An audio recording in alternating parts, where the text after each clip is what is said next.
So if you're ready to become that version of yourself, this is the video for you. However, we're gonna be bringing in your personality type to increase the chances of success of you maintaining this new style of habit for you. What I grossly underestimated was not including how I actually ideate, operate, and like put from idea to execution. I just grossly underestimated it. So we're gonna talk about it in this video.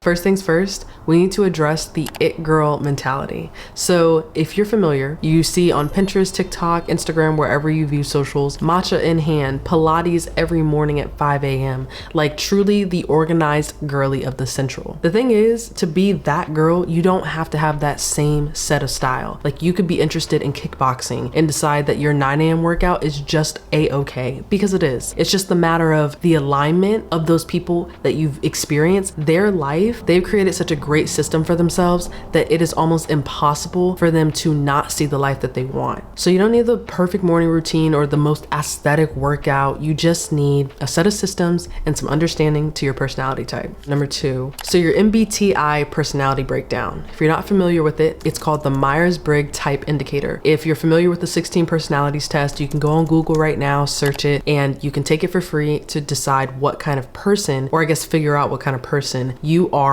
presenting as. For example, this is how you take in information, how you organize, what your energy levels are, and how you show up best in the world. Each personality type is like a 4-letter code. So depending on what and how you answer those questions in the test will tell you and give you those results of if you're more introverted or extroverted, how you like to think and process things. And it just gives you a better and deeper understanding of who you are and how you show up to others and yourself. So for example, for introverts, INFP or ISNJs, they like to prioritize peace. They like to spend time with their thoughts and really understand the world around them. If you're more of an ENFP, which is an extrovert personality code, then you thrive in creative spaces. You like movement. You like to be in creative spaces that just inspire you. Judgers, who are INTJs, you guys like clear sets, clear systems, in alignment with a lot of things, and you like an ordered to-do list. Perceivers, like an ENTP, could be people that like, flexibility, but they also like to be a little bit more orderly, but they can work around with what they get. So it just depends on what that personality type that tells you that helps you figure out how you can start showing up in your work life, relationship, personal, self-to-self, solo date kind of moments, networking events. Like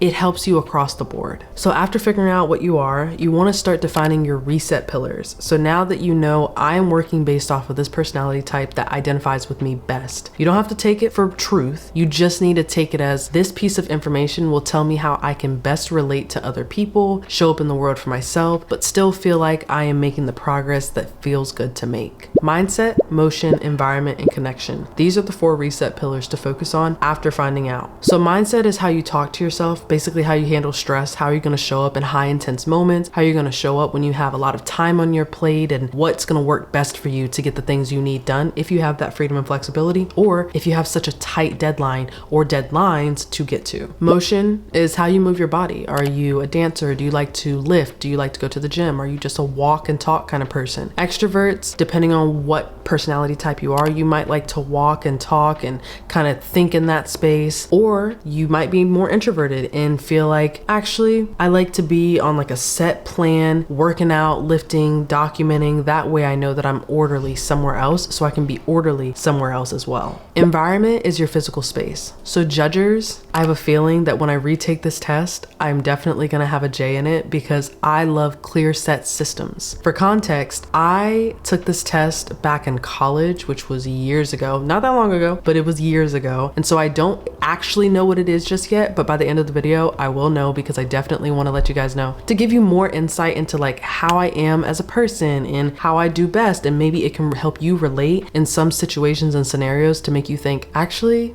there's nothing wrong with the way that I show up in the world. I just have to figure out in these circumstances, how do I show up best? And then what is my cap? Like, what is my limit? Is my social battery low? Is it high? That kind of stuff. Which brings me to the last pillar, which is connection. This is how you nourish your relationships. And for me, I'm really curious to find out because I'm the kind of person that loves talking to people, but for a certain amount of time. Like sometimes I'm very authentic, very genuine. So if I really feel like the conversation is being forced, there's no reason putting us through either of that. It's just a matter of like, Doing good? Cool? Great? Awesome? Great. Like, I've always felt like I've had a knack for understanding how other personality types work so I can meet them at their level because I know that I can kind of switch in that way. But on the opposite side of that, it kind of confused me a little bit in understanding how I show up best in the world, because sometimes you don't know, am I actually someone that doesn't really like social situations, or am I someone that thrives on them? However, I just don't have the talking points. I don't know how to network with these people authentically to be able to truly show up as myself. So number 4 is creating a reset that actually feels good to you. So after identifying those pillars, finding out what that looks like, how does the reset look for you? Don't copy routines that drain you. Don't look at someone else's life and try to apply it to your own. That is the number one sure, absolute, to not do what you say you're gonna do consistently. You have to ask yourself, what feels natural to me? If journaling at 6 a.m. doesn't feel natural to you, don't. If sleeping in an extra hour and then going to the gym at 9 or 10 works out best for you because you have that freedom and flexibility in your schedule, do it. You don't have to be the 5 a.m. workout girl. I have a natural body clock that likes to wake up between the hours of 6 and 7. So naturally, I like to get my day started by getting my free endorphins and just kind of vibing out from there, you know? So don't see someone else's life online and think that's how they're successful. It's not true. Like, you got to do what's best for you, and you go through that through trial and error. So maybe try it out, and if it feels good, keep doing it. But be open to the fact that as you grow and evolve, that could change. Life happens. So don't be so set on something, especially for my judgers. Your personality glow up style is also extremely important as you learn your personality type, because you have to figure out, are you a slow burner or a sprint reset? So slow burners are people that understand, like, okay, I don't have to have the amount of speed to feel like I'm making actual progress. I know it's gonna take a little bit of time, but these are the steps that I'm getting to. Sprint resets, those are the ones where, like, I'm fed up, I'm ready to see change.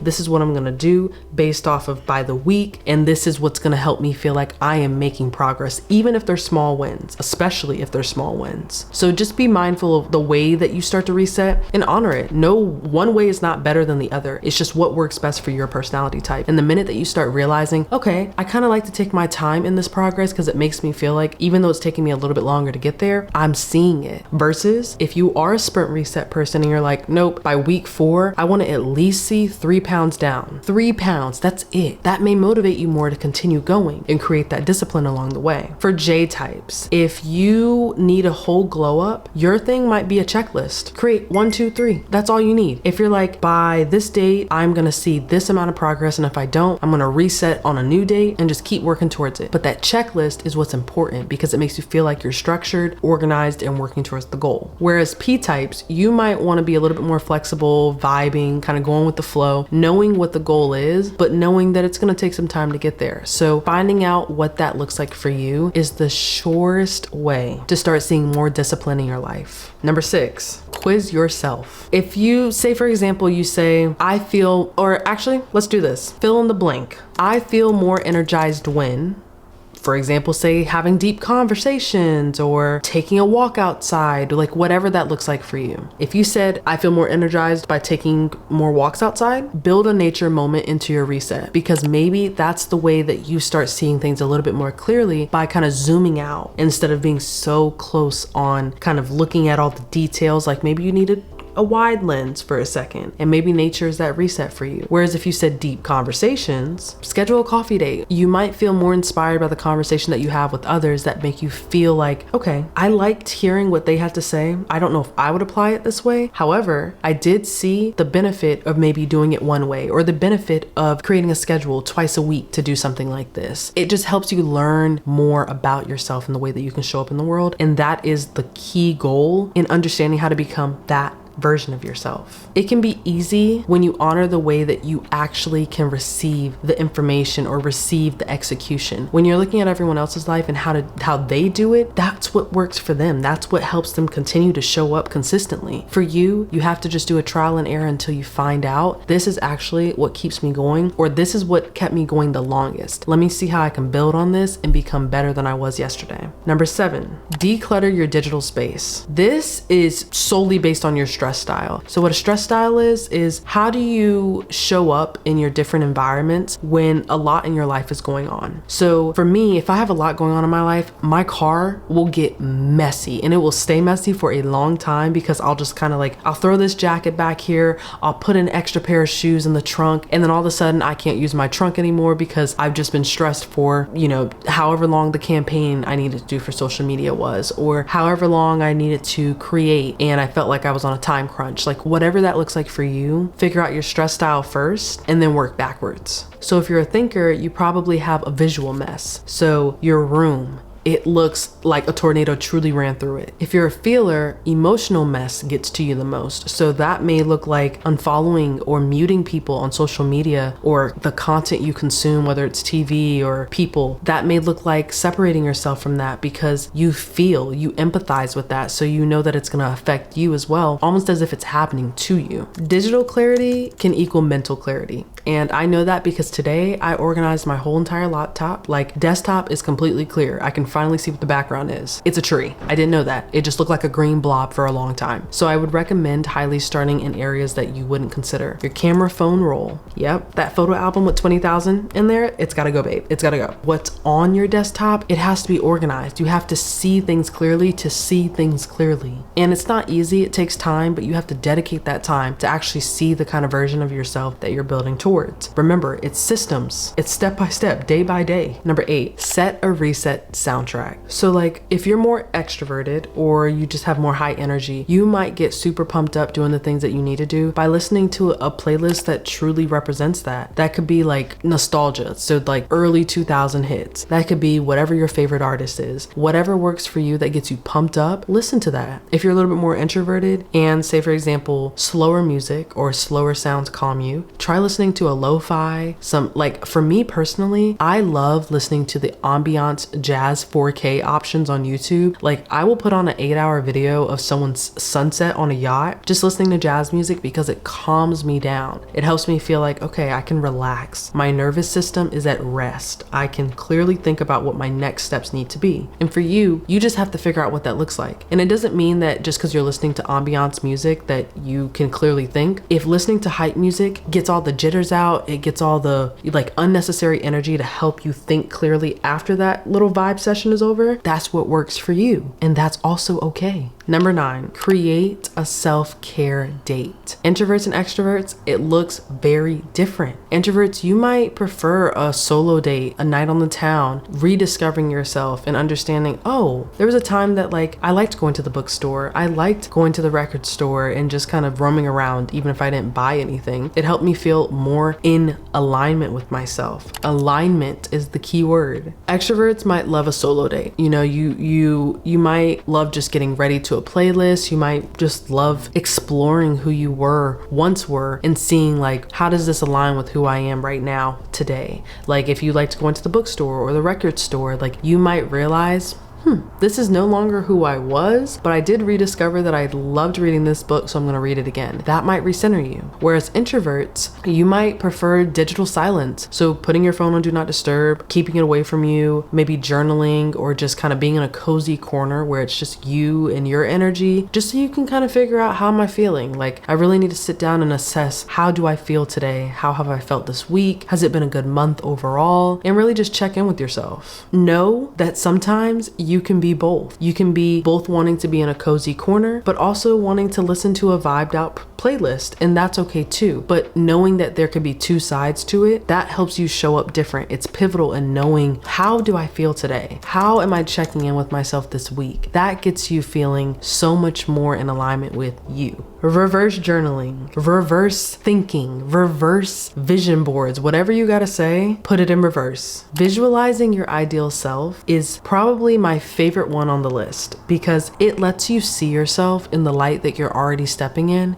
Future you has not seen you yet, but they're already there. if that makes sense. Typically, introverts may journal it more. They may want to write out, I'm so happy that I reached 100 subscribers on YouTube. I wanted to start my channel. I was nervous about feeling cringy, but I did it anyways. And look at the result. Like, this is super amazing. Like, I feel really good about myself. Extroverts, you might mood board it. So you might need to truly print off the pictures and be like, yep, I see my life like this. I see my life like that. No matter how life rolls out, it's a plan. It's a vision. You need to visualize where you want to be if you really want to be there. It's enough to talk about it. It's enough. And the thing is, I would highly recommend slowing down on how much you're talking about it to people, because the more time that you start talking to people about the plans that you have, the less time that you have to actually make them happen. Because what I learned is that there is I think a psychological link or connection, like where you are talking about something so much, your brain does not know the difference between if it's been done yet or not. So sometimes you talking about it so much can make it think, okay, they've already done this. They're just talking about their experience with it, which is why you may not see some of the things and ideas that you have come to fruition because you've talked about it too much. The best course of action I can recommend for visualizing is to take 1 to 2 micro steps towards it. Steps I underestimated as I was trying to fall into more of this,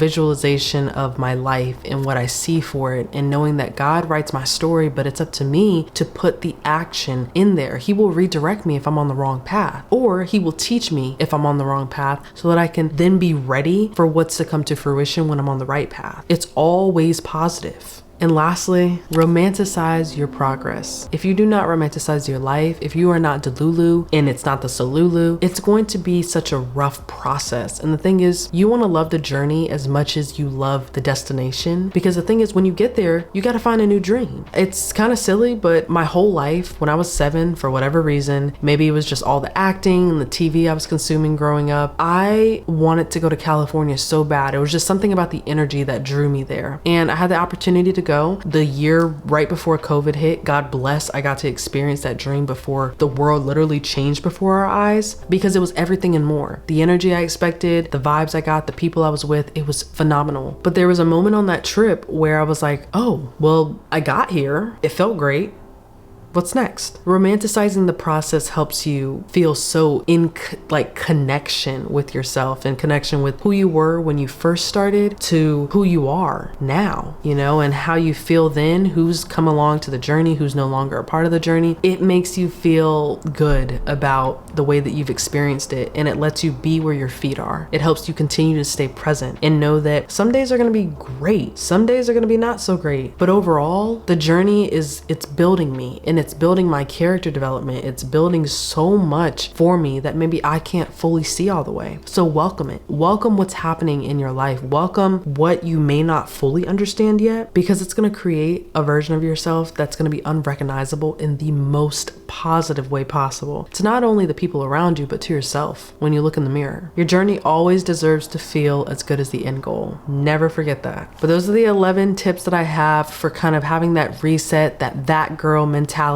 or that person mentality. Like, whoever you want to be and see in the kind of lifestyle you want to live, even if it's not a content creation in a high rise, in a whatever you see people vlogging about today. Maybe it's just owning some land and kind of owning like 4 dogs and being cool with it. Like, whatever it is for you, understand that the time it takes to get there is just as fun as the destination when you get there. If not, the journey is probably even more fun because you just learned so much along the way. So I really hope that this helped you kind of get in that mentality of understanding that you yesterday is and you today are the only 2 people that you're focused on. Did I show up good yesterday? And if not, how am I going to show up differently today, or God willing tomorrow? Be kind to yourself. Know that it takes some time. It takes just understanding and learning so many new versions of yourself. So just be open to the way that life is and will be for you. Welcome the challenges and understand that through it all, God has got the rest in hand. All you have to do is show up, do the work, be patient, and lock in. I'll see y'all on the next episode of Party of One Podcast. Peace.